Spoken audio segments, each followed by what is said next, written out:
एक ओनर बन गए प्रदीप बागची, सिंगल, जिनके घर से 19 करोड़ मिला था, वो सीनियर माइनिंग सेक्रेटरी, वो भी जल गई थी। तो इसकी जांच चल रही है। और बाकी तो 36 लाख रुपए उनके घर से निकले। दिल्ली का मकान भी बहुत सुंदर है, शांति निकेतन। बैंड ऑर्गेनाइजेशन के लोगों को इसमें मदद करने के लिए आगे लाया गया ताकि कट मनी आ सके। तो उस 3 मामलों में अभी एक में इनकी पेशी हुई है, बाकी 2 में कई मामले हैं तो एजेंसी वो बताएंगी। और बाकी तो 36 लाख रुपए उनके घर से निकले। दिल्ली का मकान भी बहुत सुंदर है, शांति निकेतन तो बहुत पॉश कॉलोनी है ना जी, हैं? वहां एक BMW भी मिली है ना, हैं? हैं? 2 मिली है, क्या बात है। BMW, बहुत सुंदर। ठीक है भाई, चलिए BMW खूब कमाइए, लेकिन कानूनी तरीके से कमाइए। बेनामी में BMW पर चलिए और कार्रवाई नहीं हुई, कैसे होगा भाई? देखिए, पहला है आर्मी लैंड स्कैम। ये मोराबादी मौजा में 455 डिसमिल जमीन रांची में थी, वो सेना की थी, सेना के कब्जे में थी। बहुत पहले BM लक्ष्मण राव की थी, उन्होंने सेना को दे दिया था। आजादी के पहले से वो सेना के कब्जे में थी। अब फेक डॉक्यूमेंट बना करके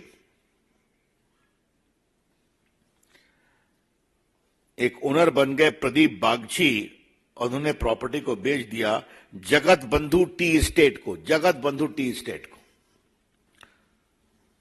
इस जमीन का मार्केट वैल्यू था 20.76 करोड़, बेचा गया 7 करोड़ में।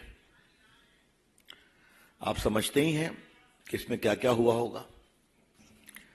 एक तो जब ईडी इसकी जांच करने लगी तो मालूम हुआ कि रांची में एक बड़ा गैंग ऑपरेट करता है जो फेक डॉक्यूमेंट बना करके जमीन को अपने कब्जे में लेते हैं और उसको बेचते हैं। और उसमें कई IAS ऑफिसर सहयोग करते थे, जिसमें एक श्रीमान छवि अग्रवाल भी थे, छवि रंजन, जो डिस्ट्रिक्ट मजिस्ट्रेट ऑफ रांची थे इनकी सरकार में। और दूसरे IAS अफसर अमित अग्रवाल थे, विष्णु अग्रवाल थे। और आपने सुना होगा एक पूजा सिंगल, जिनके घर से 19 करोड़ मिला था, वो सीनियर माइनिंग सेक्रेटरी, वो भी जल गई थी। तो इन सबों को इनका प्रोटेक्शन रहता था। और ये कमाल के मुख्यमंत्री हमने देखा कि इन्होंने अपनी पत्नी के नाम से 11 एकड़ जमीन दी है उनके कंपनी के लिए। तो ये सब एंटी डेटेड जो रजिस्टर्ड डॉक्यूमेंट हुए, कई कलकत्ता में हुए, तो इसकी जांच चल रही है। तो आप आदिवासी समाज से आते हैं तो आपका काम यही है क्या कि अपने नीचे जमीन स्कैम को प्रोत्साहित करना, रांची के अंदर, और सेना की जमीन जिसे कोई छूता नहीं है? ये बड़े सवाल है। दूसरा, मैं फिर कहूंगा, अभी तो इसी में इनका रिमांड हुआ है, लेकिन जो माइनिंग स्कैम है, आज जब मैं आपसे बात कर रहा हूं तो ये बताना जरूरी है कि साहबगंज इलाके में ईडी ने ज्वाइंट इंस्पेक्शन किया था। 4,952 केस ऑफ इलीगल माइनिंग पिछले 3 साल में आया है। यानी श्रीमान हेमंत सोरेन के मुख्यमंत्री काल में आया है।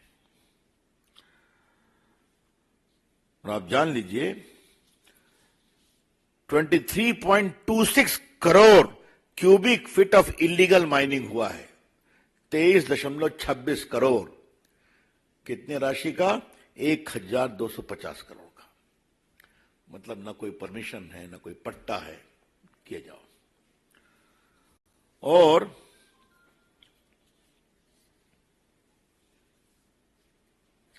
आपको मालूम है कि इन्होंने रांची में 88 डेसिमल जमीन अपने नाम अलॉट कर दी थी माइनिंग के, अंगराहा ब्लॉक में रांची में।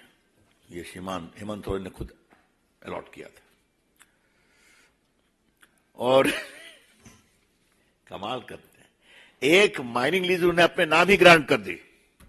आप मुख्यमंत्री हैं, आप माइनिंग मंत्री हैं और आपने एक माइनिंग लीज अपने नाम ग्रांट कर दी। इस पूरे मामले का किंग पिन कौन था? जो भी जेल में है, पंकज मिश्रा। और पंकज मिश्रा कौन थे? इनके कॉन्स्टिट्यूएंसी रिप्रेजेंटेटिव थे। तो इससे तो कुछ बताने की जरूरत है क्या? तो ये हुआ माइनिंग स्कैम। और रांची हाईकोर्ट ने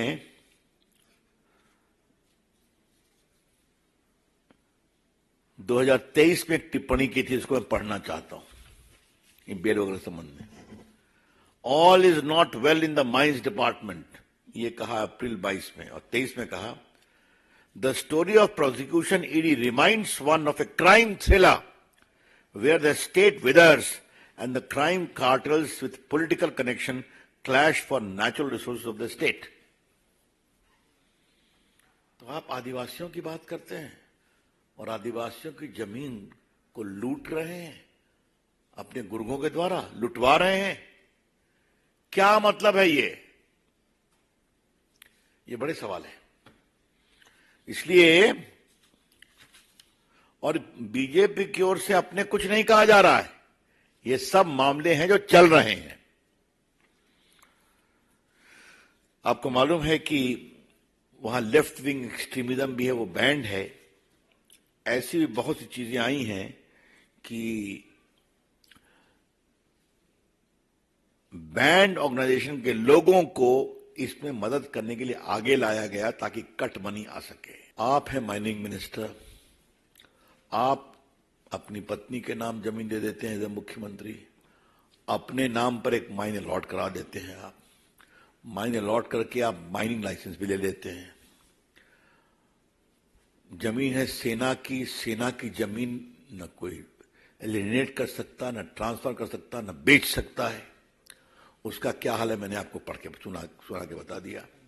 फर्जी डॉक्यूमेंट बनते हैं, हर जगह एक न एक किंग पिन है।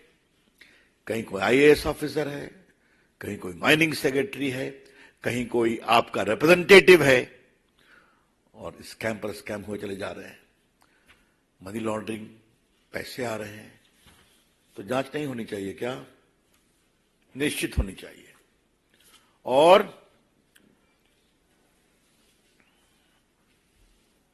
बहुत अच्छी टिप्पणी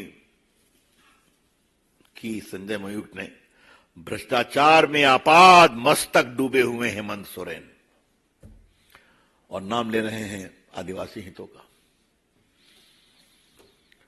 और मित्रों, एक बात कहना चाहते हैं कि ये जो पूरा एक पैटर्न बना हुआ है, जितने लोग जेल में गए अभी तक बेल मिला है क्या? दिल्ली के एक बहुत ही स्वयंभू लोकप्रिय उप मुख्यमंत्री जेल गए, कितने दिन से जेल में है। एक बहुत ही प्रभावी विचारक सांसद, समाजवादी विचारों के सांसद भी जेल गए, उनको बेल मिला क्या? वो बंगाल के बड़े बड़े मंत्री जो बड़ी बड़ी बातें करते थे, उनके घर से कभी 60 करोड़ निकल रहा है, शिक्षकों की नियुक्ति में, किसी के घर से राशन घोटाले में भी पैसे निकल रहे हैं, करोड़ रुपए, बेल मिला क्या? बिहार में जब लालू से पूछताछ होती है, ये सारे स्कैम पहले के हैं, इस समय के नहीं है, और नोटिस पहले से जा रही है। 8-10 बार आपको नोटिस दी गई। तो मेरा परिचय आपको मालूम है ना कि चारा घोटाले में मैं ही वकील था पीआईएल में, जो लालू जी को जेल हुई। तो मुझे लगा कि उस जेल जाने के बाद थोड़ा वो सुधरेंगे, संभलेंगे। तो चलिए, रोज नई नई कहानी है। तो अगर आप भ्रष्टाचार की कहानी करेंगे तो कार्रवाई तो होगी ना, और कार्रवाई होनी भी चाहिए।